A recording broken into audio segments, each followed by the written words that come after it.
Коронавирус инфекциясынан вакцинаның кезекті кезеңімен 15 сәуірде мемлекеттік қызметкерлер, полицейлер және ридердің бас санитарлық дәрігері қамтылды. COVID-19-дан екпе алмас бұрын әр мемлекеттік қызметкер 21 күннен соң вакцинаның екінші компонентін ектіру үшін қайта келу міндетімен және екпенің болуы мүмкін салдарымен таныстырылғаны туралы құжатқа қол қойды. Осылайша, ковидке қарсы препараттың ағзаға әсері дене қызуы, суық тию симптомдары, әлсіздік болуы мүмкін. Медиктер, вакциналандырылған медиктерді бұл симптомдар иммунитеттің екпеге деген қалыпты жауап екенін түсіндіріп, тыныштандырды. Әрі уайымдауға себеп жоқ. Ал вакцинациядан кейінгі денсаулық жағдайын 30 минут медициналық мекеменің ішінде бақылайды. Я заместитель акима города Риддер, Байжуменов Мурат Нурвахитович. Мен Риддер қаласының әкімінің орынбасарымын. Бүгін, яғни 15 сәуір 2021 жылы мен вакцина ектірдім. Қазір 30 минут бақылау бөлмесінде отырмын. Қала тұрғындарын екпе салдыруға қатысуға шақырамын. Өзіңіздің және жақындарыңыздың өмірлеріне қауіп төндірмеулеріңізге кеңес беремін. Құрметті жерлестер, мен Риддер қаласы әкімі аппаратының басшысы Сайдолдин Асхат Бейсенұлы. Бүгін 15 сәуір күні Риддер қалалық ауруханасында коронавирусқа қарсы екпе алдым.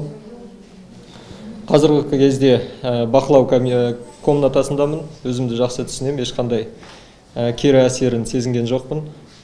Сондықтан барлық жерлестерімді ауырмаудың алдын алу үшін екпе салуға шақырамын. Қазіргі күні Риддер қаласына жеткілікті мөлшерде вакцина жеткізілді. Барлық вакцина салдырам деген адамдарға тегін түрде қаланың 4 жерінде екпе салу пункттері ашылған. Барлықтарыңызды екпе салуға шақырамын. Ауырғаннан ауырмаудың алдын алу шараларын қабылдауларыңызды сұраймын. Қаланың бас санитарлық дәрігері Гульмира Мырзагараева Риддерде алғашқылардың қатарында екпе салдырды. Сегодня 15 апреля 2021 года. Я главный государственный... Бүгін 15 сәуір 2021 жылы мен Риддер қаласының бас санитарлық дәрігері Қарағандылық фармацевтикалық кешені өндірген Гам-Ковид-Вак Спутник Ви вакцинасын салдырдым. Екпені саналы түрде жасаттым, өйткені бұл қажеттілік екенін түсінемін. 60% құрауы тиіс ұжымдық иммунитетті қалыптастыру қажеттілігінен ектірдім. Әрі бұл екпе шектеу шараларынан, локдауннан, маска режимынан арылып, бұрынғы қалыпты тіршілікке оралатын жалғыз ғана жол. Мен екпеге берген келісімімді құжатқа қол қойып растадым. Қазір екпеден соң бақылау бөлмесіне барамын. COVID-19-дан вакциналанған ол екпе егу компаниясы эпидемиологиялық ахуалды жақсартуға және шектеу шараларын алуға мүмкіндік беретініне сенімін білдірді. Сонымен қоса санитарлық дәрігер екпеден кейінгі өзінің жағдайын айтты. Сейчас нахожусь в комнате наблюдения. Қазір екпеден кейін 30 минут өтті. Мен вакцинаның әсерін бақылайтын бөлмедемін, жағдайым жақсы. Мен баршаңызды өзім сияқты екпе салдыруға шақырамын.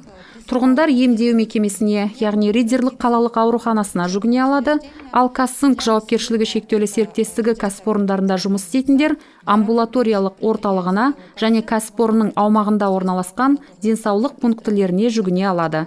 Өзіңізді және жақыныңызды қорғаңыз. Сәуір, мамырдан бастап COVID-19-дан вакцинация тұрғындардың ауқымды буындарына қол жетімді болады. Естеріңізге саламыз, ем-шара ерікті әрі азаматтардың барлық санаттары үшін тегін болып табылады. Жаздың соңына дейін вакцинациямен 10 миллионға жуық қазақстандықтарды қамту жоспарлануда. Бұл ел тұрғындарының жалпы санының 3/1 бөлігін құрайды. Және сол кезде ұжымдық иммунитет әсерін алу күтілуде.